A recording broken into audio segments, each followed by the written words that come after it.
Welcome to this latest installment in the ISS webinar series. My name is Adam Ward. I'm Director of Studies here at the ISS in London, and I'll be chairing this webinar. The exam question that we've set for ourselves is global jihadism going backwards. By the time of Osama bin Laden's death in May 2011, it seemed that Al-Qaeda's fortunes had peaked and that global jihadism was waning, but the dramatic rise of Islamic State has confounded this optimistic analysis. In the last 18 months, the world has witnessed a series of terrorist attacks, signaling a new style of terrorism. Levels of radicalization appear to be on the rise. In this webinar, Nigel Inkster will discuss how and why the situation has arisen, and he's going to offer some perspectives on the future evolution of the threat. Following Nigel's presentation, we're going to open up the floor to your questions. The easiest way for you to ask a question is via the chat function. You can do that right now or at any point during the presentations. The questions will come through to me, and then I will select and read them out and put them to the speaker. Nigel Inkster is Director for Future Conflict and Cybersecurity at the ISS. He served for 31 years in the British Secret Intelligence Service, commonly known as MI6. He had postings in Asia, Latin America, and Europe, and worked extensively on transnational security issues. He was on the board of SIS for 7 years, the last 2 as Assistant Chief and Director for Operations and Intelligence. He is the former Chairman of the World Economic Forum's Committee on Terrorism and a current member of the World Economic Forum's Council on Cyber Security. Nigel, over to you. Well, thank you very much, Adam. I will actually answer the exam question, but I'll leave answering it, I think, right until the end and start by explaining where I think we've come from and why we are where we are before drawing a conclusion and reaching a judgment on whether we are actually going forwards or backwards. The world was shocked and surprised by the Twin Towers attack in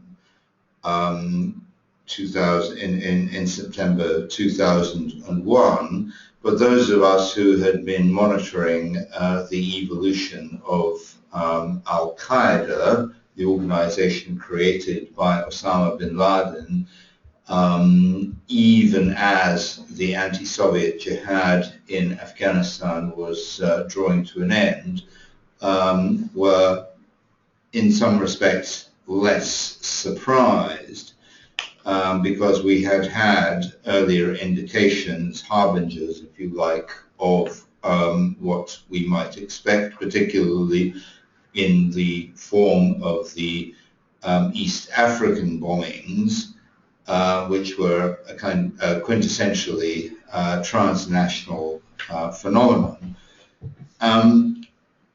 So 9/11 was a kind of wake-up call for the world as a whole, and we saw a coming together. And as the United States government's 9/11 Commission observed in their very lengthy and detailed report, it probably had to be this way because for a liberal democracy like the United States, it would have been difficult, verging on impossible, to undertake the activities, the actions that would be necessary to destroy, to eliminate Al-Qaeda in the absence of an atrocity of a scale that would justify that sort of response. What we saw was a response by the United States that effectively defined the foreign policy and security policy of a two-term presidency and significantly impacted on the strategic evolution of the world. From Al-Qaeda's point of view, it has to be said, I think there are a number of points to make. Firstly, that in the post-Soviet occupation Afghanistan, we saw the evolution of what might be termed a kind of jihadist theme park. There were many jihadist groups that took up residency in Afghanistan in the 1990s, and Al-Qaeda was simply one of them. But the rationale for Al-Qaeda, the justification for Al-Qaeda, was Osama bin Laden's realization that if there were not a transnational organization of this kind, the different groups, the different jihadist groups that had taken up residency in Afghanistan would be focused solely on their own narrow parochial national concerns, and the impact of their activities would eventually be watered down and dissipated. And that is why bin Laden felt it necessary to create this organization.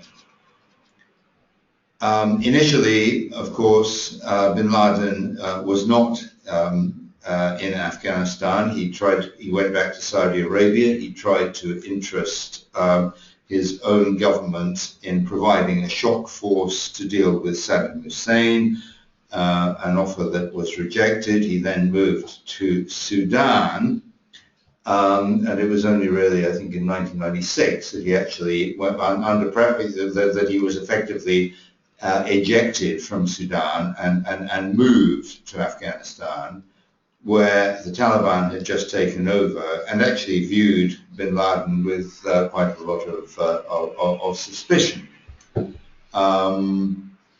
But bin Laden, played his hand very well. He had lots of money, and he effectively bought his way into the good graces of the Taliban. However, he did not tell them that he was planning 9/11, and there were many within his own organization in the wider jihadist community that by then existed in Afghanistan, that this operation was underway. And for many people, it was a disastrous misjudgment that was guaranteed to invite the kind of response that it did indeed elicit, the ejection of jihadist groups and the Taliban from Afghanistan, followed by effectively a US and NATO occupation of the country. And for a while, I think the shock of this ejection really paralyzed the movement. They were broken up, their leadership ranks decimated, if not worse, and it took them a while to regroup, which they did effectively in the so-called federally administered tribal areas of Pakistan. But they did regroup, and they were able to make connections with local sympathizers. There was a lot of intermarriage and a lot of business deals that went on. And we saw, as Al-Qaeda did regroup, efforts to undertake terrorist attacks in Afghanistan itself, but more widely around the world. And what eventually we ended up with was a situation in which we had what one might term Al-Qaeda Central, bin Laden and his immediate lieutenants in the tribal areas of Pakistan. That is before bin Laden was finally moved to Abbottabad in the settled areas of Pakistan. We also saw the emergence of a number of so-called affiliates. jihadist organizations in various parts of the world who aligned themselves with and in many cases swore allegiance bayat to bin Laden, either because they genuinely subscribed to this ideology or because they were simply looking for additional brand recognition and credibility that would come from association with a group like Al-Qaeda. And we saw this in Southeast Asia, Jamaat Islamiyah, we saw it in the Arabian Peninsula, Al-Qaeda in the Arabian Peninsula. We saw it in Somalia with Al-Shabaab, in North Africa with Al-Qaeda in the Islamic Maghreb, the eventual emergence of Boko Haram in Nigeria, and Al-Qaeda in Iraq. And this latter is, of course, particularly important in terms of the future evolution of the jihadist threat. And the third element, the third ring, if you like, were groups of sympathizers living in a variety of countries, predominantly the developed world, who were prepared to undertake terrorist activities on behalf of Al-Qaeda. And we saw this starting to happen in earnest around 2003, 2004 in the United Kingdom, the first of a succession of jihadist plots, most of which were thwarted. One exception being the London bombings of 2005 was Operation Crevice. We saw attacks taking place in Spain, attempted attacks taking place in France, Germany, a number of other European countries. And I think this gave rise to a sense of alarm in particularly Western European countries and in the United States about the perception of an enemy within. These individuals who were committing these atrocities were actually, in many cases, native-born Britons, Spaniards, Canadians, whatever, but who had somehow been seduced, radicalized by the Al-Qaeda ideology.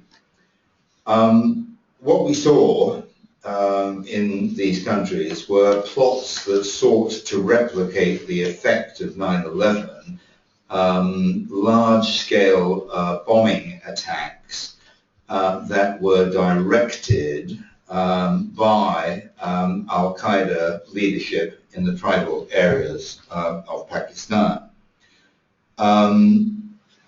Such attacks were very difficult to carry out. They typically involved the need to create explosives using commercial substances like TATP, ammonium nitrate, which are big, bulky, volatile, quite difficult to handle. The operatives who were attempting to carry out these attacks in most cases had relatively little training. Some did go to the tribal areas of Pakistan and did receive some rudimentary training from Al-Qaeda, but it in many cases proved to be inadequate. And the fact that these plots were actually micromanaged to a degree by individuals in the tribal areas meant that there were communication links that it was possible for the intelligence community to get across.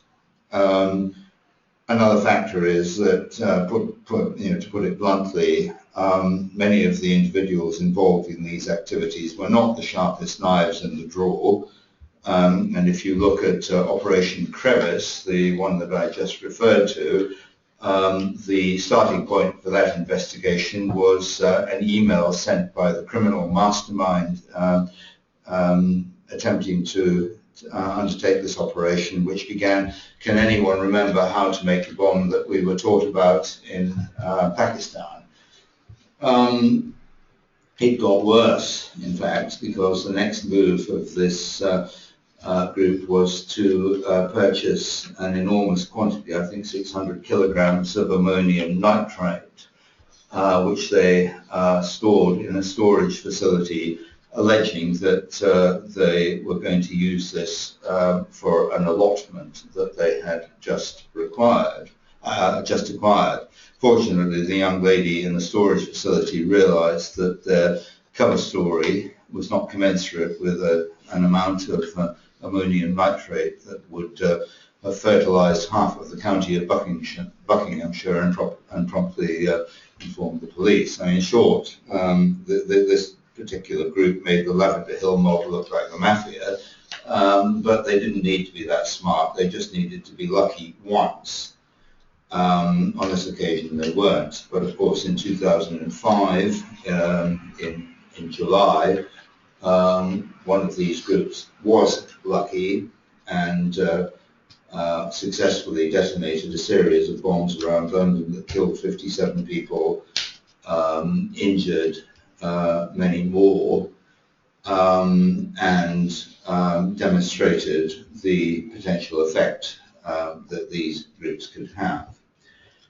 And it took a while, I think, for intelligence agencies to get to grips with this problem. Initially, they were not well configured to do this. There was little understanding of the communities from which these terrorists came, little cultural understanding of the problem, little awareness of who the individuals were. And I think it's fair to say that it was probably not until around 2007 that certainly Western intelligence services began to feel that they were getting their arms around the problem. By this point, the US intelligence efforts in Pakistan had begun to identify and enable unmanned aerial vehicles, so-called drone strikes, against elements of the Al-Qaeda leadership, which degraded that leadership and ultimately had the effect of making them so preoccupied with their day-to-day survival that they had relatively little time and energy to undertake attacks.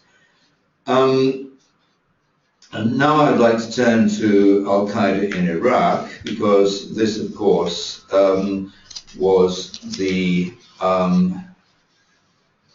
ancestor of Islamic State, the precursor organization to Islamic State, founded following the US invasion of Iraq by a minor Jordanian criminal, Zarqawi,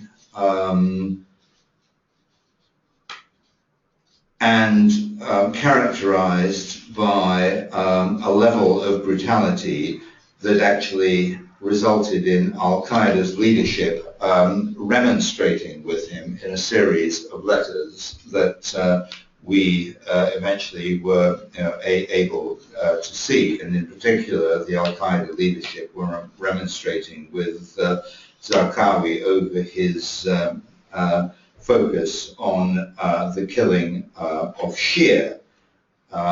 He was urged to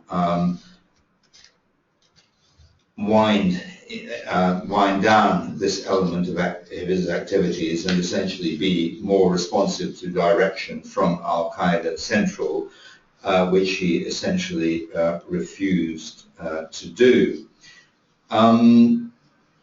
As I said, this was a particularly brutal Al-Qaeda franchise, which took root in a resistance to the US occupation of Iraq, which itself was very brutal, driven by Sunni perception that they had lost their historic leadership role in Iraq, and they weren't going to take it lying down. By 2007-8, however, Al-Qaeda in Iraq was on the back foot largely as a result of the Arab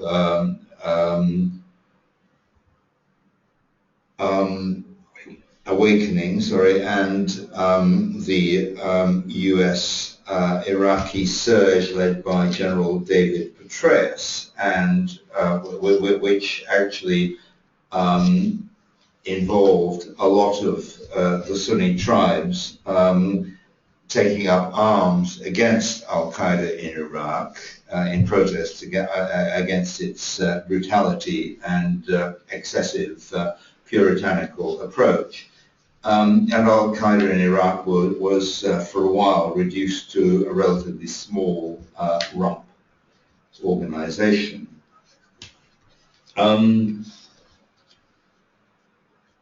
In the intervening period, it became evident that Al-Qaeda, as an organization, was coming under increasing criticism from people in the Islamic world for the fact that most of the people that Al-Qaeda and Al-Qaeda related groups had killed were actually members of the Ummah. They were actually Muslims.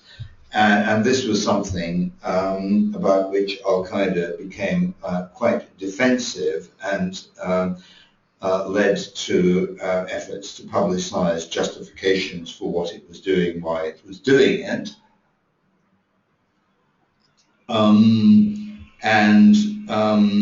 The production of, if you like, rules of engagement, which sought to reduce civilian casualties, particularly amongst Islamic communities. Fast forward to 2011, the US Special Forces Abbottabad raid, which led to the death of Osama bin Laden. And at that point, it really did feel as if maybe Al-Qaeda and transnational jihadism generally had peaked, not least because this coincided with the first stirrings of what became known as the Arab Spring, the Arab Awakening, starting in Tunisia, but replicating itself in other major Arab states, notably Egypt. And it seemed at one point as if within the Arab world, peaceful protest had achieved within a short period of time everything that Al-Qaeda supposedly was trying to do, because let's not forget that Al-Qaeda's main focus was the so-called near enemy, what they referred to as the apostate rulers of the Islamic world. And Al-Qaeda was at this point looking very much on the back foot. They had lost ground in Afghanistan. There were hardly any Al-Qaeda operatives there. They were trading at a discount in the tribal areas. Some of their affiliates were coming under quite a lot of local pressure. And they had not really achieved notable terrorist successes against the far enemy, in other words, the United States and its major Western allies in their home territories. When it came to Israel, Al-Qaeda had effectively barely laid a glove on Israel, so their credentials in that regard were looking pretty slender. But I think we were too quick to pronounce that this was all over. We should have known better, and I include myself amongst those analysts who should have known better and was too quick to reach a conclusion that maybe we had seen the worst of this. We talked for years, ever since this phenomenon had first arisen, about long war, about a generational conflict, But what we hadn't really done was internalize these concepts and really fully appreciate what they meant. And I think now we're being forced by subsequent developments to do that. And of course, the driver for this reappraisal is the dramatic resurgence of what started out as Al-Qaeda in Iraq and transmogrified into Islamic State or Daesh, depending on how you wish to call it, that we witnessed in 2014 with this dramatic surge, the occupation of Mosul and the prospect of a march on Baghdad. The problem of Islamic State, or the precursor to it, was not invisible to people who took an interest in developments in Iraq. It had been clear for some time that the avowedly sectarian politics espoused by the then Prime Minister Nouri al-Maliki had comprehensively alienated those Sunnis who had taken part in the awakening and the surge in 2007. And they were feeling alienated and frustrated by what they saw as a complete Shia takeover. At the same time,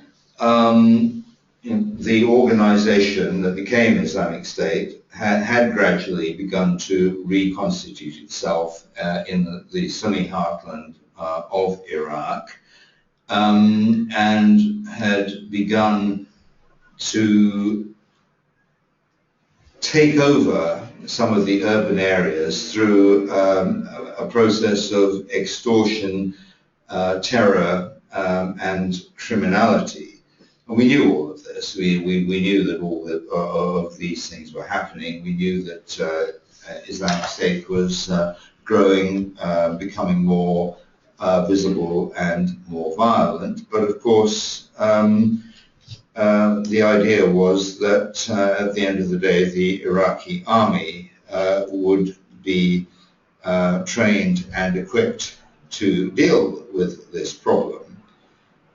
What happened in 2014 was a combination, a toxic mix of extreme jihadist ideology plus Ba'athist intelligence officers, former Ba'athist intelligence officers, planning and organization skills.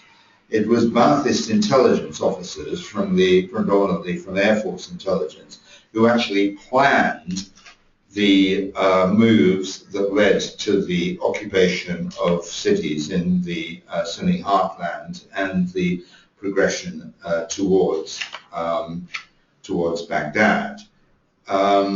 These people were not inherently ideological, but they were prepared to work with the ideologues out of feelings of resentment and feeling shortchanged by the al-Maliki administration. And it was this combination that really got Islamic State on the move.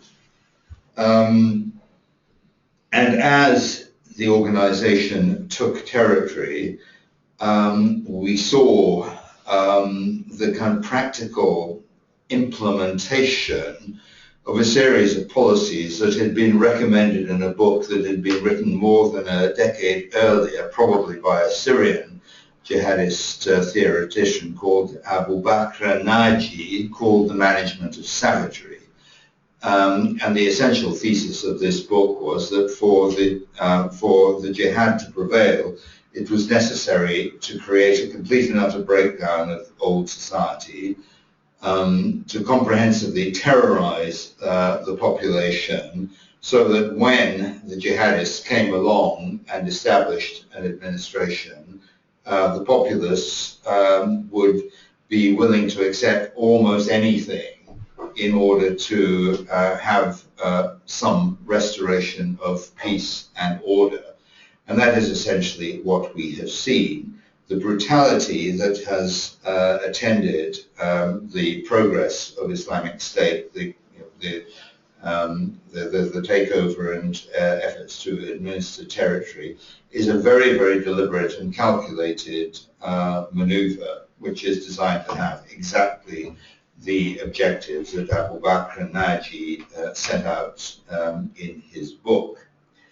I won't bore you with all the complex politics as to how Islamic State ended up in Syria, but they were able to exploit the chaos and dysfunctionality of that country's civil war to occupy a significant swathe of territory centered around the city of Raqqa, which was the center of the Syrian oil industry, and the occupation of Raqqa gave them all of a sudden access to significant financial resources through the marketing of smuggled petroleum, and a caliphate was declared. Now, the declaration of the caliphate within the jihadist community was highly controversial. It was effectively throwing down the gauntlet to Al-Qaeda leadership, who felt that it was imprudent to create a caliphate. You had to create a caliphate at some point, but it was imprudent to do so until you were confident that you would be able to run the territory that you controlled long term. And of course, for the Al-Qaeda leadership, by now under Ayman Zawahiri, a notably uncharismatic individual, there was a very significant element of not invented here. But the creation of the caliphate, combined with this perception that Islamic State was on a kind of invincible surge towards the occupation of Iraq, proved a very, very powerful catalyst that drew in large numbers of foreign fighters to take part in the conflict. It has been estimated by one analytical source whose figures I broadly respect, that up until now we've seen something of the order of 30,000 foreign fighters making their way to Syria to fight for Islamic State. And it's actually worth looking at the countries from where these foreign fighters have come. There are over 80 countries in total which have contributed foreign fighters. Head of the league is Tunisia with 6,500, then Saudi 2,500, Russia with a similar number, Chechens in the main, from the North Caucasus, Jordan, Turkey, France, Morocco, Lebanon, Egypt, Germany. Those are simply the top 10 countries in terms of numbers. In West, but we've seen foreign fighters, significant cohorts of foreign fighters from places as far afield as Indonesia and Malaysia, where they have formed a separate entity within Islamic State. And we've seen large numbers of people from Western Europe. Small countries like Belgium have seen a disproportionately high percentage of their population heading to Islamic states to take part in the fighting, far more than ever took part in the anti-Soviet jihad in the 1980s.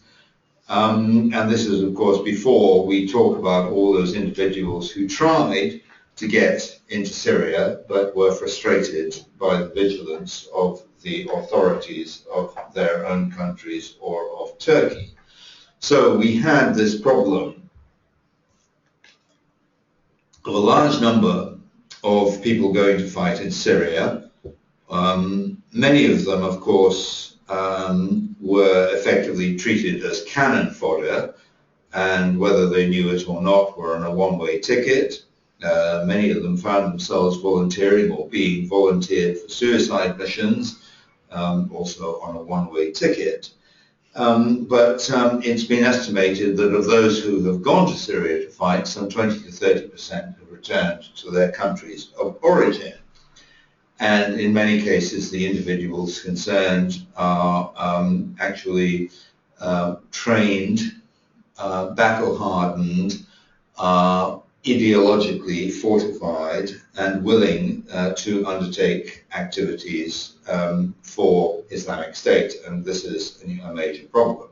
Add to that individuals who wanted to go to fight in Syria but were prevented from doing so, and who are desperate to demonstrate their commitment and credentials, and you have a problem which is kind of orders of magnitude greater for Western security and intelligence services generally around the world, simply because the numbers of people that need to be checked up on and monitored are frankly beyond the capability that exists to do it. You'd have to have organizations many times larger than they realistically could be to give assurance of coverage of all the people that you have to worry about.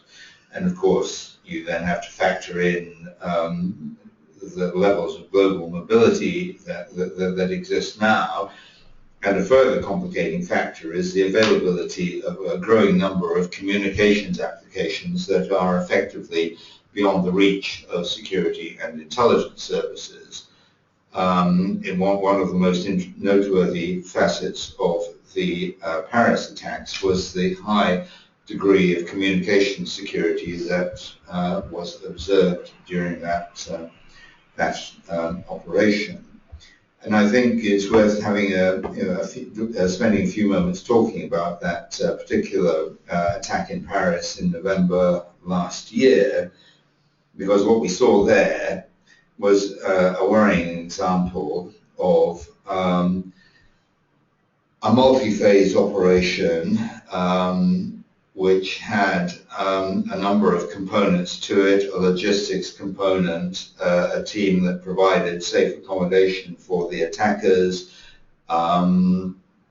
facilitators that were instrumental in getting people in and out of the country, other facilitators who were instrumental in acquiring firearms that were used to enable that attack. And the way that the attack itself was organized, with the attackers showing a high degree of tactical initiative on the ground. If denied a planned target, they would simply move somewhere else. And at all times they kept on maneuvering, kept on firing, never allowed themselves to get bogged down, get stuck. This was classic behavior that is taught in infantry schools around the world, and the people involved had obviously assimilated these lessons.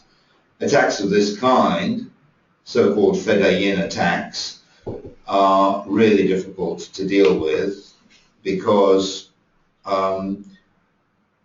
once somebody starts opening fire in a crowded place, a lot of people are going to die and be injured before the security authorities will bring the situation under control.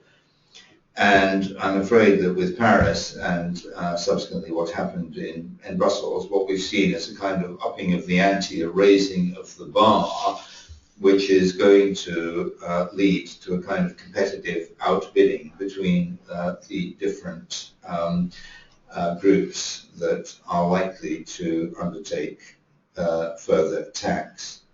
And I'll finish with this, because I think we are going to see more attacks of the kind that we witnessed in Paris and Brussels. There are three legs to the Islamic State tripod, if you like.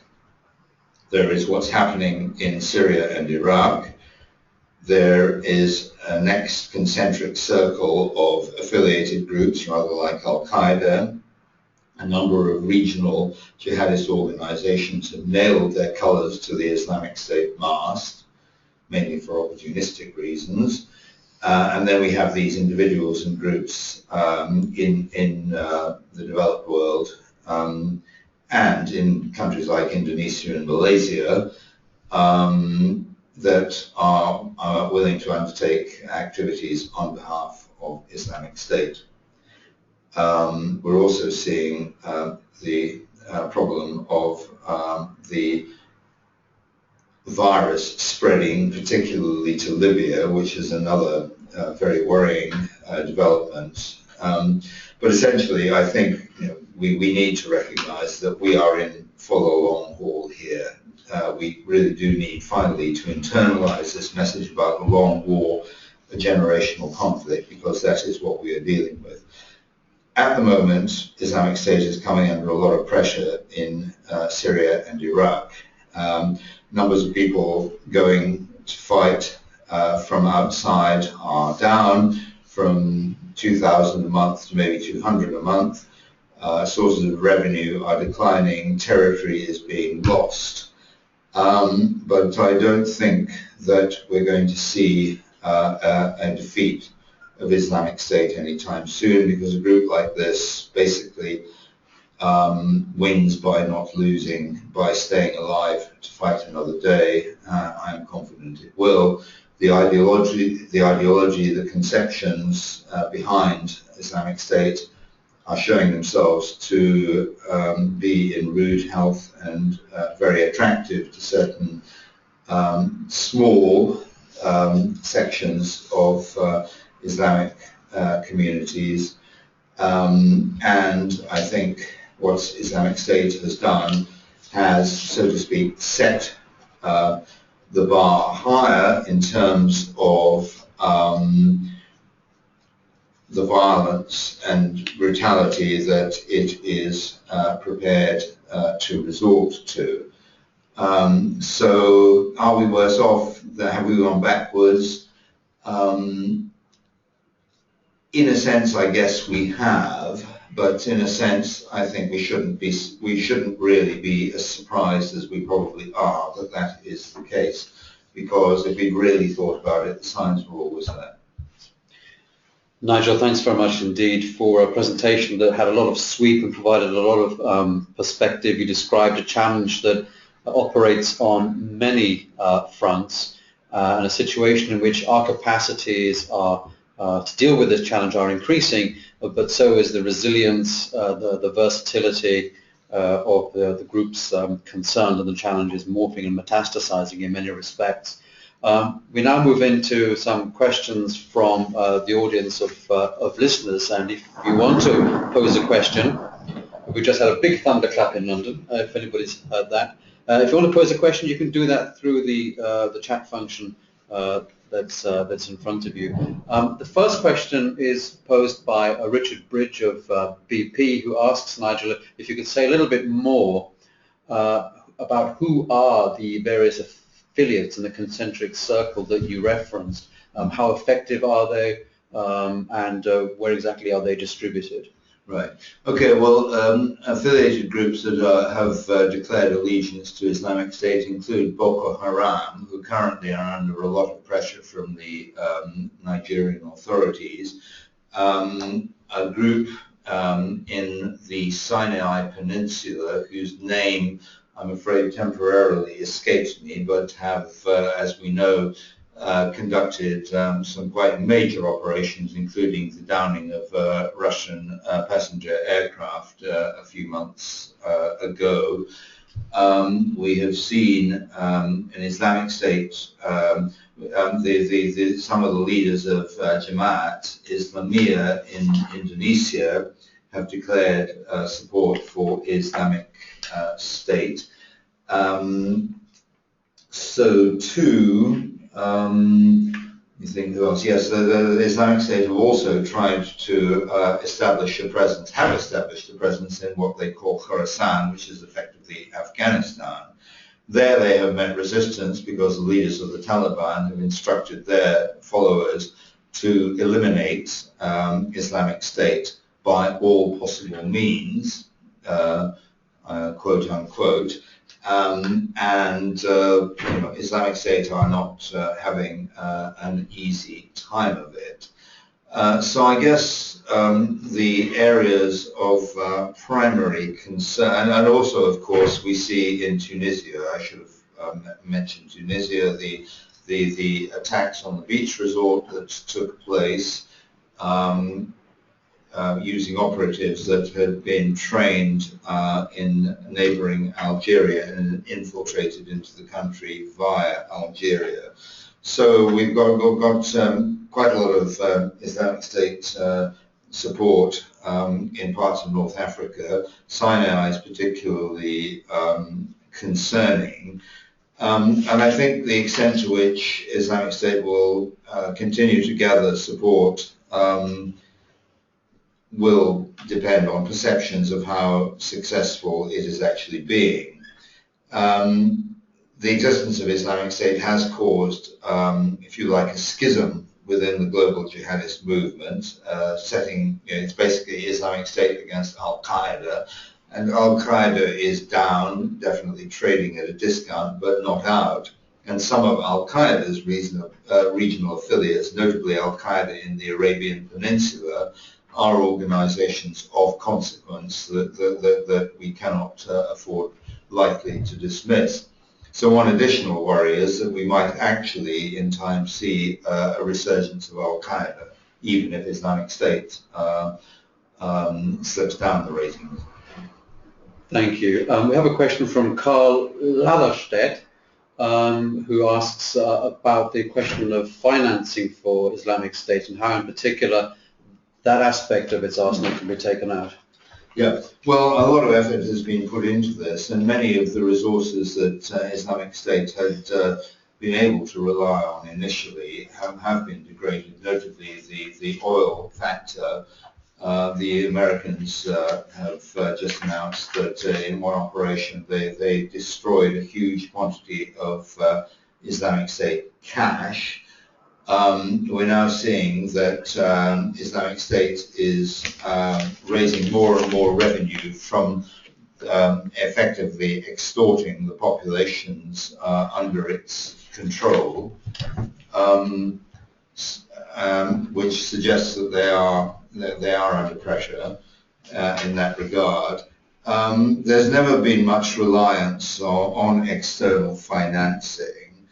I think some money did come in from the Gulf states, not from the government so much as individuals, but that has been closed down. I mean, I think that there is within the Gulf states a kind of instinctive feeling that Islamic State are killing Shia, so they can't be all bad, but I don't think that translates into anything remotely resembling financial support. So they are under pressure. They're not able to pay their own operatives or their foreign fighters anything like the generous allowances that they were able to do a year, 18 months ago. They are hurting in this regard. Thank you very much. Oliver Carden from ORB International says, our research in Syria indicates high levels of support for jihadist groups such as Al-Nusra Front. What's your opinion on how we should view the advance of Al-Qaeda affiliated groups who are supposedly opposed to ISIL? Yeah, well, as indeed they are. And of course, Jabhat al-Nusra is as you say, an Al-Qaeda affiliated group. I guess sometimes in these situations you have to sup with the devil, but I think when you do that, you have to be very careful. It can, a decision to do that sort of thing can come back to haunt you. If we look at the kind of balance of forces in Syria, we've seen the Assad regime bounce back from close to annihilation to recovering control of the five most significant cities within Syria. They benefit from a lot of support from the Iranians and also critically from Russia. I think we will. It remains to be seen. Syria, as I'm sure you realise, is a situation of enormous complexity with many moving parts, and it's very difficult at any given moment to say who is aligned with or against whom, because actually many of these alignments depend as much upon personal relationships as they do on any kind of organisational affiliation. And we have in the past actually seen evidence of Jabhat al-Nusra engaging in pragmatic cooperation with Islamic State when it's suited them to do it. I just think we should be very wary about leaping in and saying, my enemy's enemy is my friend. By the way, there was a quick question from Rashmi Singh at the Pontifical Catholic University of Minas Gerais in Brazil about the figure of foreign fighters. I think you said 30,000 or thereabouts. Yeah. Where does that come from? Well, I'm drawing on analysis from the Soufan group, and these are a bunch of people who essentially former US and British intelligence officers, and they, I think, have pretty good access and are as reliable as anybody. We've got a question on the theme that you were addressing just a moment ago, and it comes from Tasia Wagner, who actually works here at the Institute. She says, Al-Qaeda in the Arabian Peninsula seems to be growing. Could you talk a bit about the conflict between Al-Qaeda and the Islamic State and where you see that conflict going between them? I think it's very difficult to know where it's going to go.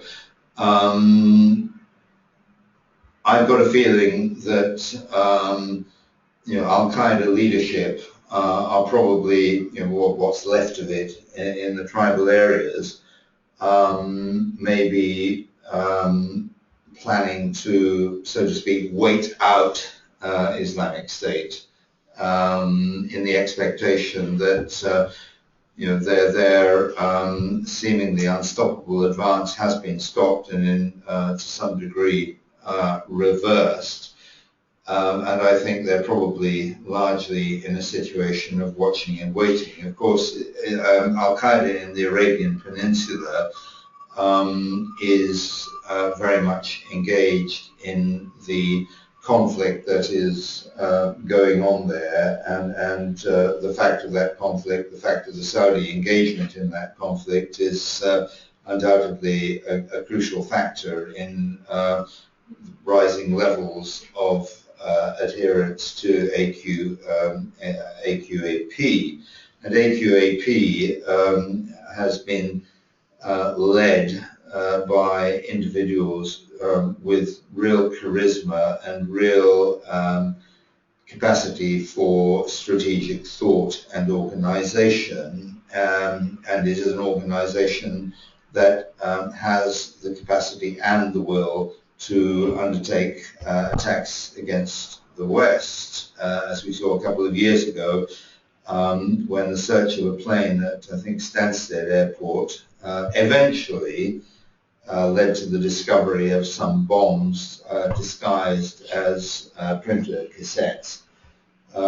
These were so good that the first search did not actually reveal the bombs, even though the people searching had been told exactly what to look for, which I think was indicative of the sophistication that this group is capable of achieving. I think, however, at the moment, Al-Qaeda in the Arabian Peninsula is almost entirely taken up with the situation in the Arabian Peninsula. It doesn't really have much scope or capacity to look further afield. There's a question here about Islamic State's desire for cyber capabilities being known, that the capability is thought to be low. Yeah. Do you see that cyberspace is a domain where we would like to see a growing threat from jihadism?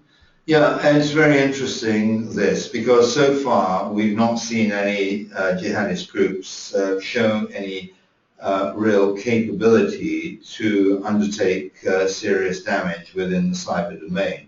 But they have shown clear awareness of the potential to do so, and I suspect it is only a matter of time before some jihadist group somewhere attempts to undertake some action in the cyber domain, probably designed to create a major discontinuity in financial services or something of that sort.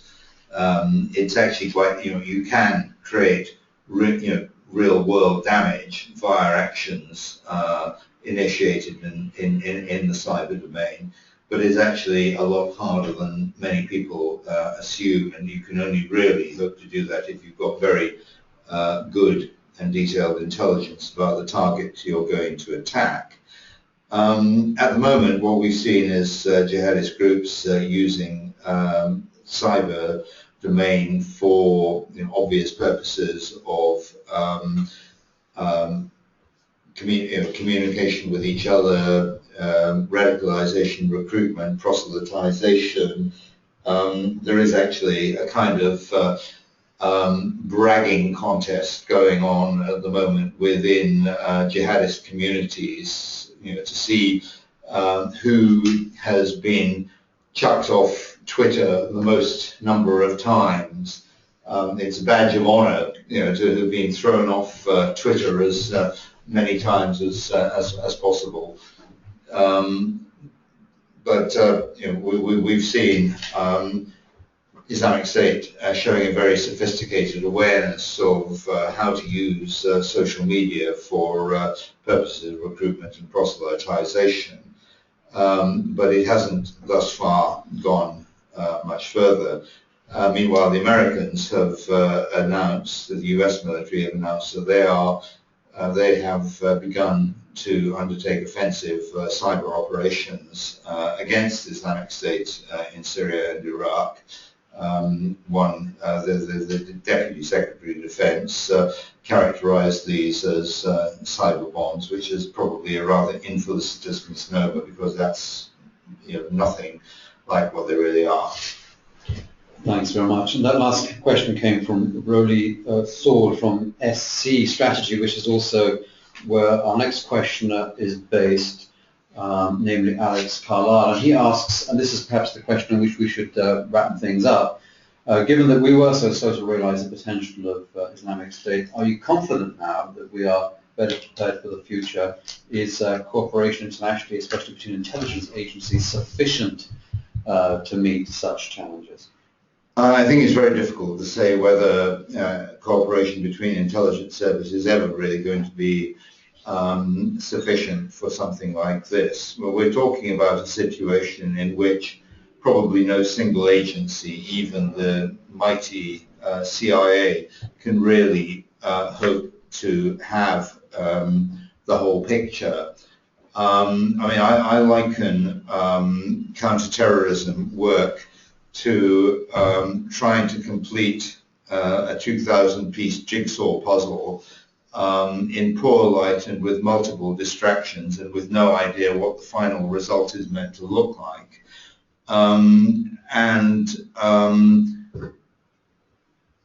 There are the information that is going to address particular terrorist threats is going to be coming from a lot of different directions, from a lot of different agencies, none of which will almost by definition have the entire picture, and this makes it very difficult. But I think to the extent that is realistically possible, intelligence agencies are working together. I think we've seen a significant uptick in cooperation in Western Europe in particular, and there is a growing awareness of the threat and an understanding of the places to look for it. There is, however, a problem of capacity, as I mentioned before. The sheer numbers of people that are of potential concern are a problem. Difficulties of getting across end-to-end encrypted communications is a problem. And having sufficient staff who've got the requisite background, linguistic skills, etc., is always going to be a problem. I also think that more needs to be done, particularly in continental Europe, to look at how more effectively to fuse intelligence operations with police work, which is something the UK actually does rather well. If you look at the post-incident investigation that was conducted on a joint basis by the French and Belgians following the Paris attacks, that actually was done rather well, but we need that to happen before the incident takes place, not afterwards. Nigel, thanks very much indeed. We do have to draw the discussion to a close now, even though we have a number of other questions that perhaps we can address on another occasion. I'd like to thank Nigel for that presentation, which certainly, for me at least, clarified the outlines of some of the pieces of the jigsaw puzzle better than they had been for me before. A recording of this webinar will be made available on our website and on the ISS YouTube channel within 2 days from now. So please do look out for that if you'd like to listen to it again, and do indeed pass the link on to any colleagues or other interested people you may know of.